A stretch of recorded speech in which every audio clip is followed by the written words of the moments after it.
Assalamualaikum warahmatullahi wabarakatuh. Bismillah, alhamdulillah, wassalatu wassalamu ala rasulillah wa ala alihi wa sahbihi wa mawalah wa la hawla wa la quwata illa billah, amma ba'du. Akhwatifillah, kajian kita kali ini adalah tentang qawaid al-fiqhiyah, di mana pada pembahasan yang lalu kita telah membahas kaidah pertama dari al-qawaid al-kubra, yaitu al-umuru bimaqasidiha.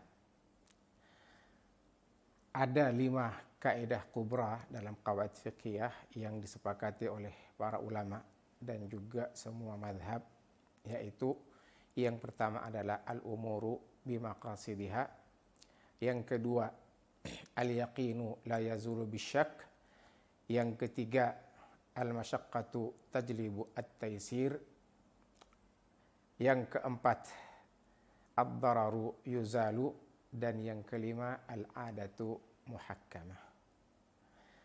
Nah, ini adalah qawaid kubra, ya, kaidah besar, ya. Bisa juga disebut kaidah induk, di mana kaidah-kaidah ini, ya, selain dia disepakati oleh para ulama, juga membawahi banyak kawaid-kawaid yang lain. Jadi dikatakan kaidah kubra karena di bawah kaidah ini ada kaidah-kaidah lain, ya, yang disebut sebagai kaidah sughra yang masuk. Bisa kita katakan sebagai kaidah turunan dari kaidah kubra. Nah, kaidah pertama sudah kita bahas pada pembahasan yang lalu, yaitu kaidah al-umuru bimaqasidiha. Ya, apa maknanya, ya, apa maksudnya, apa dalilnya, dan juga contoh-contohnya. Berikutnya adalah al-qawaid al-far'iyah.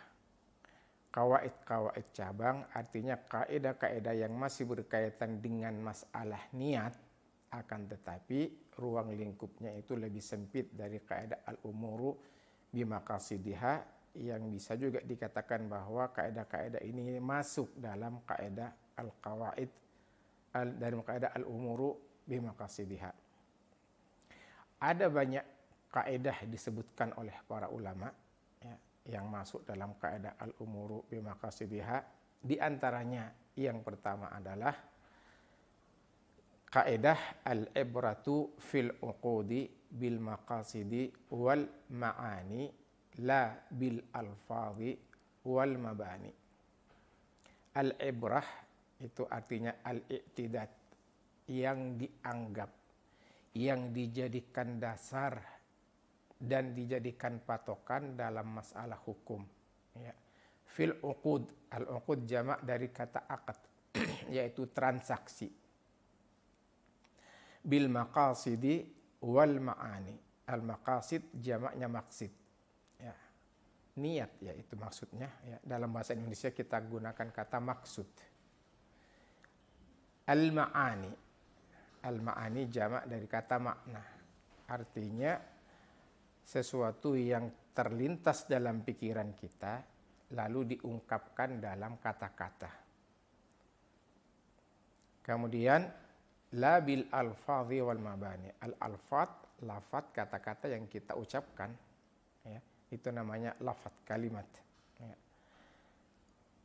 Al-mabani jamak dari kata mabna, ini semakna sebenarnya dengan lafad, yaitu kata-kata yang diucapkan, ya. Maksudnya adalah yang dianggap, yang dijadikan dasar hukum dalam masalah uqud, ya, masalah transaksi, itu adalah maksud dan tujuan dari akad, bukan lafad dan kata-kata yang diucapkan. Artinya, kalau misalkan ada orang yang dalam akad tertentu, ya, menggunakan kata-kata yang tidak semestinya, baik itu yang berkaitan dengan jual beli mungkin, atau utang piutang misalkan, atau sewa menyewa, akad nikah, dan akad-akad yang lainnya, kadang-kadang ada orang yang menggunakan kata-kata yang tidak semestinya. Seharusnya yang namanya akad itu harus kata-kata yang diucapkan itu harus benar, tepat, dan terukur supaya tidak terjadi kesalahpahaman dalam masalah transaksi. Sebab kalau tidak, kalau sampai akad itu ada ketidakjelasan, nanti yang terjadi adalah salah paham. Mungkin juga sengketa, ya, akibat makna dari kata-kata yang diucapkan yang tidak jelas, apalagi yang multitafsir gitu loh. Bisa jadi terjadi perselisihan antara dua orang yang melakukan transaksi. Katakanlah misalnya dalam akad jual beli, sebagian orang, ya ini seharusnya kan kata-katanya jual dan beli. Ya, saya jual dan saya beli. Tapi kadang-kadang orang dalam melakukan akad jual beli, dia tidak mengatakan, tidak menggunakan kata jual dan beli. Ya, katakanlah misalkan dalam sebuah transaksi jual beli, ini ada orang jualan buah, katakanlah mangga. Ini ada orang yang datang kepada penjual, "Bang, saya minta 2 kilo," misalkan. Ya, terus ini si penjualnya, dia langsung ditimbang, ya, 2 kilo, dikasihkan kepada orang tadi yang minta. Lah ini kan bahasanya minta. Ya. Orang yang datang tadi minta, terus penjualnya memberi. Lah di sini ya ada ketidakjelasan nih. Apa maksudnya penjual memberi apa yang diminta oleh ya, orang yang datang? Nah, di sini karena konteksnya adalah jual beli, maka walaupun kata-katanya minta kemudian dikasih, ya, maka pembeli dia harus bayar. Ya. Nggak bisa dia karena dia minta terus dikasih langsung ambil, ya udah terima kasih langsung pergi, nggak bisa gitu. Kenapa? Karena konteksnya ini adalah konteks jual beli. Ini penjualnya orang sedang jualan, bukan bagi-bagi sedekah. Sehingga kalaupun misalkan orang yang datang minta kemudian dikasih, dia harus bayar. Ini maksudnya al-ibrah fil uqud ini yang dianggap, yang dijadikan dasar hukum. Apa hukumnya? Adalah al-maqasid wal ma'ani. Maksudnya, ya, niatnya, ya, konteksnya itu apa? Bukan dilihat dari kata-katanya. Dia harus bayar, ya, walaupun kata-katanya minta, kemudian yang penjualnya memberi. Kecuali kalau orang misalkan bagi-bagi sumbangan, ya, orang minta dikasih, ya sudah, itu cuma-cuma. Tapi kalau orang jualan, itu akadnya jual beli walaupun lafadznya adalah meminta dan kemudian diberi. Misalnya lagi, ini kadang-kadang orang kalau mau hutang, ya, yang umum di Indonesia bilangnya pinjam. Ya, minjam uang, minjam apa gitu ya. Bahkan ini sudah sangat umum, ya. Utang itu dibilang pinjaman, bahkan di lembaga-lembaga resmi seperti perbankan itu menggunakan kata-kata pinjaman. Ya. Termasuk juga sekarang ada istilah pinjol gitu ya, pinjaman online. Itu hutang sebenarnya. Nah, oleh karena sudah terlalu umum, ya, utang itu disebut atau menggunakan kata-kata pinjam, akhirnya banyak orang yang tidak bisa membedakan antara utang piutang dengan pinjam meminjam.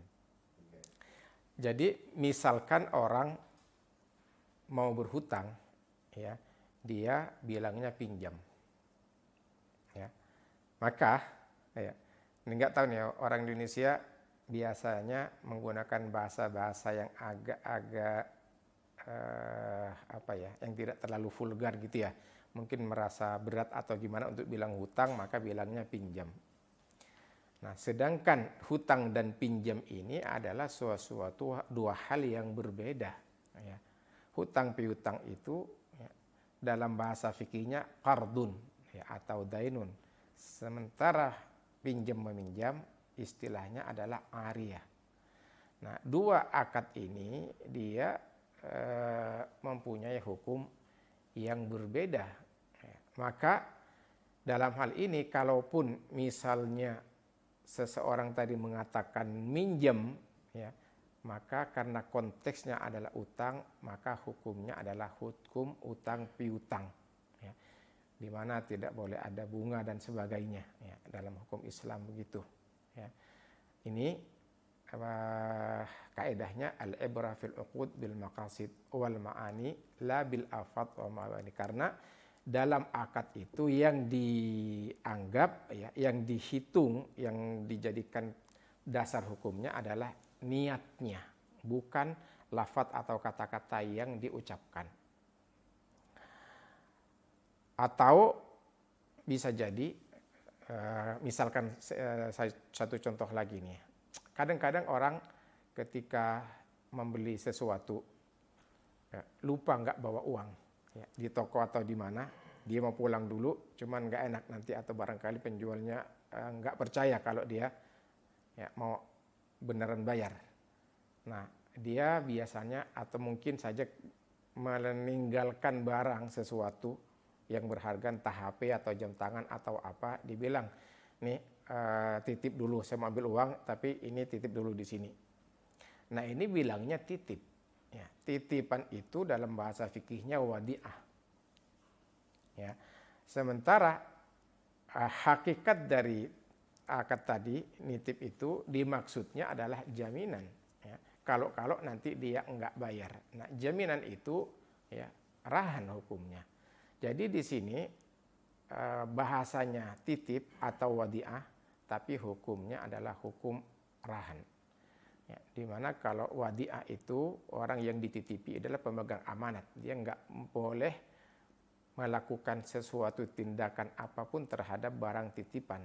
Sementara rahan, gadai, itu kalau misalkan orang yang berhutang nggak mampu bayar, nah ini barang yang dijadikan jaminan ini bisa dijual untuk nanti hasil penjualannya digunakan untuk membayar hutang atau barang yang belum dibayar dalam akad jual beli. Masih banyak contoh-contoh lain, ya, yang biasa digunakan yang kadang-kadang membuat rancu karena penyalahgunaan kata yang tidak semestinya. Mungkin satu lagi yang umum digunakan kata-kata infak. Ya. Misalnya nih, mahasiswa atau menerbitkan majalah kampus misalkan gitu ya. Terus di pojok ditulis infak 50.000 misalnya. Nah, infak, nah ini biasanya infak itu kan sukarela. Ya, mau infak yang enggak ya, atau berapa jumlahnya, maka nggak bisa misalkan seorang mahasiswa datang ngambil, ya, langsung pergi saja tanpa bayar. Sebab walaupun tulisannya infak di situ, itu maksudnya adalah harga. Itu maksud dari dari kaedah al-ibrah fil uqud bil maqasid wal ma'ani. Yang dipandang, yang dilihat itu adalah maksudnya, ya, konteksnya, ya, tujuannya apa atau niatnya, bukan kata-kata atau yang diucapkan, ya, baik ditulis maupun diucapkan. Ini mungkin sekedar contoh dari kaedah al-ibrah bil maqasid wal ma'ani la bil alfaz wal mamani, yang berkaitan dengan masalah al-umuru bi maqasidiyah. Segala sesuatu tergantung niatnya, baik masalah ibadah maupun masalah muamalat. Apa yang menjadi dasar hukumnya itu tergantung, ya, atau apa hukum sesuatu akad atau perbuatan tergantung apa niatnya. Mungkin ini sudah cukup jelas, maka saya akhiri sampai sekian dulu. Wassalamualaikum warahmatullahi wabarakatuh.